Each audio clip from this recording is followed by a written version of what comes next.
It's another vlog where I'm learning something new. I figured today is a good day to finally learn PLASTISOL heat transfers. It's about time I take this on because this is something that gets requested of me a lot. And not only that, it's something that'll be a good asset to add to my businesses.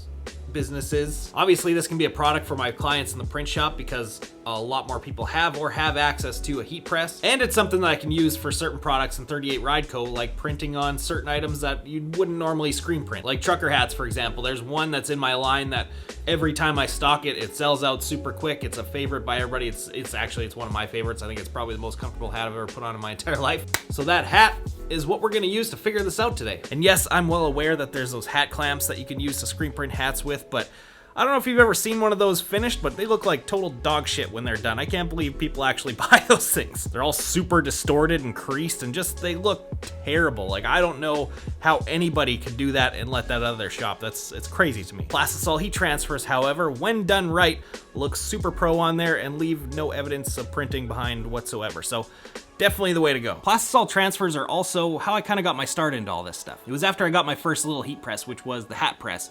I figured I could use that, buy some PLASTISOL transfers off of a company, and print my own neck labels in my shirts. Because the old printers that used to do my stuff, first they charged an outrageous amount to do that, like ridiculous. Their work sucked, and then most importantly, it saved me time because they were super slow, so that was one less thing that they had on their plate.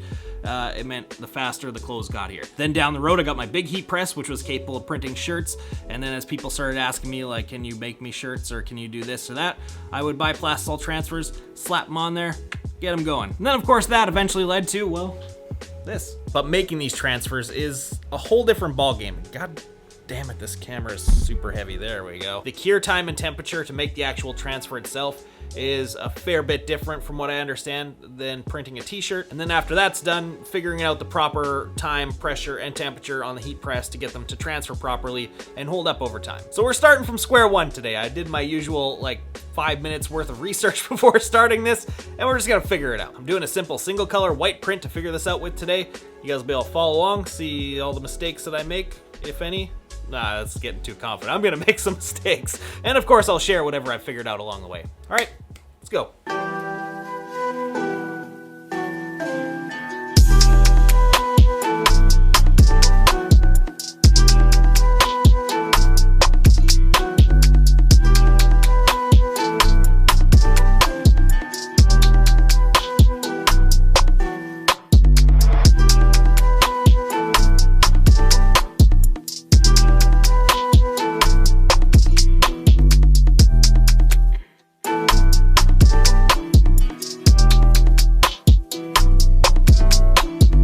All right, so we're set up on press. I don't know if you noticed, but the image on the screen is actually flipped around backwards, and that's because we're making a transfer, so we gotta print it actually face down on here, so when it gets transferred, it's the right way. But the first thing I learned in my couple minutes of research is that we're gonna run all of our transfer paper through the dryer first, so that way it gets any of the moisture out of it and shrinks it up a bit, because this paper apparently will shrink under heat, so we'll just run them all through there first.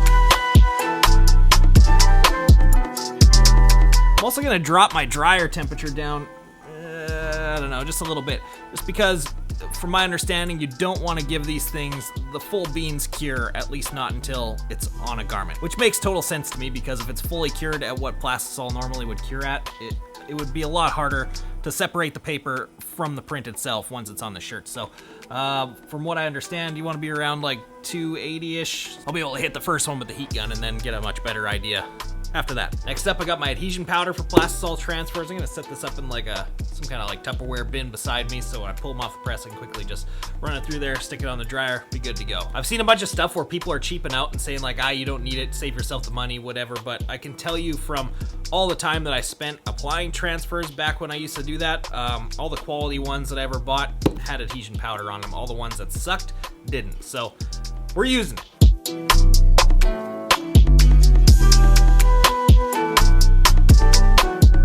I think we're ready to go. I just gotta remember to watch my squeegee angle, pressure, speed, all that stuff, because I am printing on paper and not on fabric, so definitely too much pressure and all that stuff. It'll just make this print just bleed out all over the place. It'll turn into a full-blown dumpster fire real quick, so I gotta remember to watch that stuff. But let's go ahead, let's do this thing.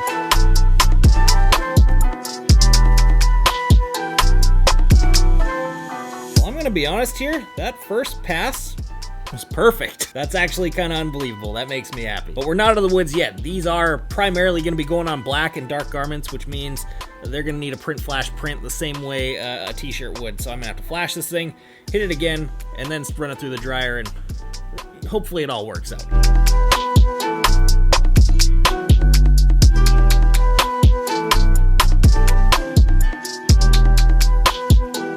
Want to get ahead of myself, but I think I kind of nailed it. This video might be shorter than I initially thought it was going to be. From what I understand, if you take your fingernail and pick at the edge of the print, if it doesn't come off at all, it's over cured. If it comes off and kind of crumbles apart and you still get wet ink going on, it's under cured. But if you take your nail and peel it back and it kind of peels off nicely like a sticker and holds together, you got it. Well, I don't know if you can see this, but she's peeling real nice. I guess there's really only one way to find out. Let's grab a junk shirt, slap one of these on there, see how it goes.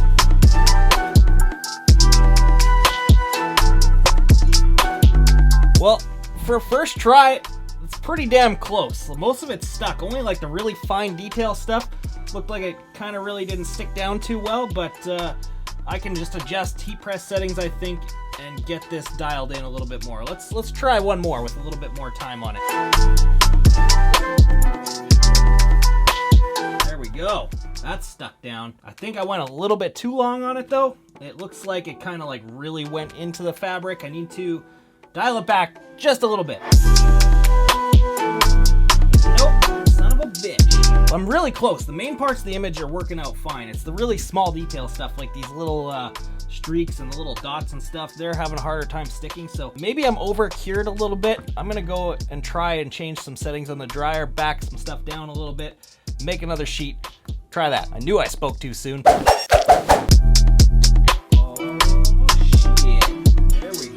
Well, there is a really big difference between this one and the other ones that I did. First, I definitely over-cured that batch, even though that little peel test came out fine. When I hit it with the heat gun the first pass with it, I didn't change any dryer settings either at this point. It read at like 280 degrees, so I was like, cool, that's good. This time when I came back, I didn't touch anything. I ran one through and it came out at like 345 degrees, so that tells me the temperature gun, for starters, is kind of a piece of shit. I kind of knew that. So I backed off the temperature a little bit, kicked up the belt speed. This time it came out at like 290-ish. I hit it with the heat gun a few times to make sure that was accurate, and nothing changed there. And then as far as the heat press side goes, I added another 5 seconds. So I pressed this thing for like 15 seconds and it peeled off perfect. Nothing came off with it. It stretches really good. It's a hell of a lot brighter than all the other prints. Picking at it with my nail here, nothing seems to be coming off, so that's good. But I am going to wash test it.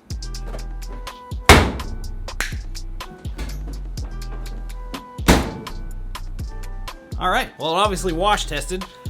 Stretch test's really good. Look at, yeah, nothing's cracking there. We already knew the other ones obviously weren't good, but some of them like started to lift off a little bit. It's really hard to notice. I tried to get close-ups with the camera and you couldn't really see it, but you can tell in like probably 2-3 more washes that this shit would really start coming off. So, but the one that is good to go is golden. So let's try putting this on a hat. These here are the hats in question. This is the AutoCap Pro Style Trucker. This is like a typical old school style foam front trucker cap, but they are cut to the same dimensions that any other pro style snapback would be, so it's not that big 10-gallon hat look with the curved bill and all that stuff. It's got the same shape bill as one of these would, same dimensions, same shape, all that stuff. So these things look super good, and they're probably one of the more comfortable hats that I've ever put on in my entire life. I've been using these in the brand for like a year now for one design, and every time I stock these things, they sell out super fast because, well, number one, they're cheap, and number two is because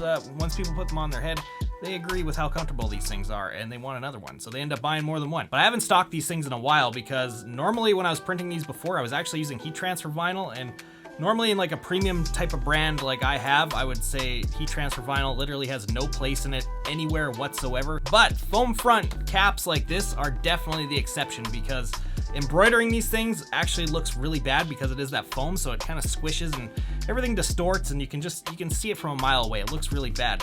So the heat transfer vinyl actually is perfect for this stuff, and it holds up on here really well. But I did do a few of these a while back with PLASTISOL transfers. obviously that turned out even better and was way less work. That was the biggest problem with doing heat transfer vinyl on these, was just how much work was involved, because that design's got so much stuff going on it, and weeding all that out took a lifetime. Now I can get my transfers to work on these things, I can have a steady supply, and it won't take me forever to do it. Let's see what happens.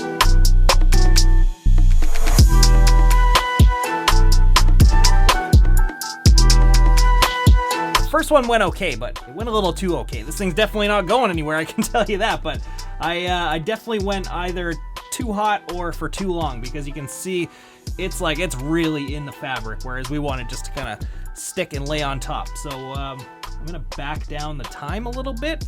Let's try that. It's definitely different than printing on a t-shirt, I can tell you that.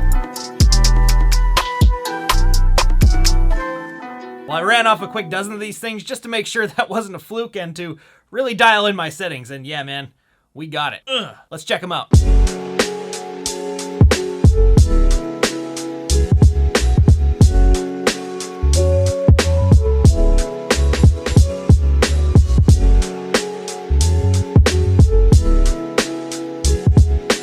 So yeah, these things turned out pretty rad. These black ones are super sick. To this day, this is still probably like one of my favorite hats I've ever made with my brand, even though it's something so simple. And just for fun, I tried out some other stuff. I had one of these hats laying around in red, so I wanted to see what it looked like on there. And I also realized that I had a whole box of these Richardson 7-panel hats that have been sitting in my office for like a year. So I figured I'd try it out on there too, because it's a totally different hat, totally different fabric, and it also worked out really nicely on there. But the part that I'm most pumped about was how easily I figured this out. I expected to spend like the whole day on this, and definitely expected some frustration, lots of swearing, maybe kicking something across the room.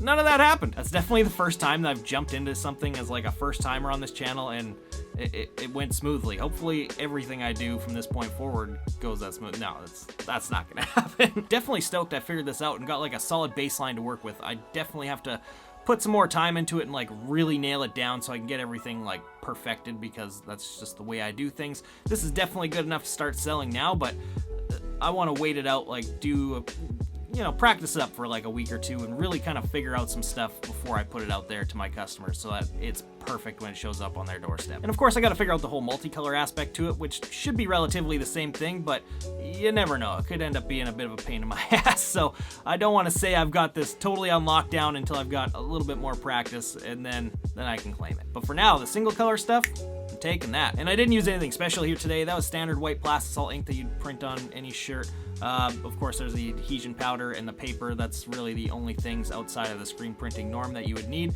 but they are very easy to find.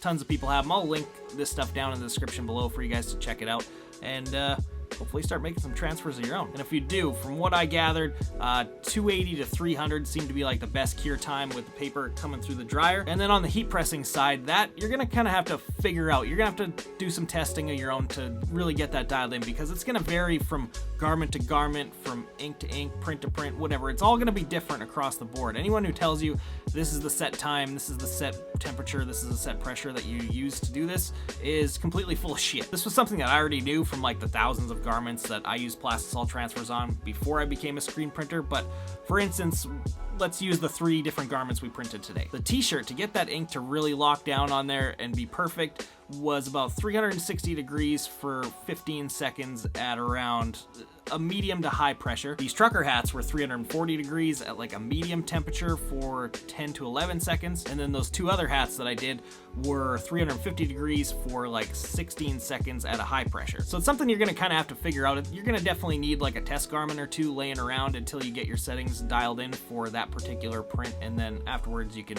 just roll with it. But if I can give you a baseline to start off with, I would say anywhere from like 340 to 360 degrees on your heat press is a good starting point, and then anywhere from like a medium to a high pressure. Definitely don't want anything below medium pressure, and then anywhere from about 10 to 18 seconds is the range you want to stick in. I realize it's kind of a broad spectrum, so have fun with that, because that's what it takes to figure it out. We all had to do it. But anyways, hopefully you guys enjoyed this one. Maybe I'll do a little update down the road once I really get this nailed down, and we'll do like a proper tutorial on exactly how I'm doing this stuff. But I think we got a pretty good amount of info out there today. If you thought these were cool, these bad boys are available now. Just click the link down in the description. Show a little love, support the channel. Thank you guys for watching this. We'll see you again in the next one.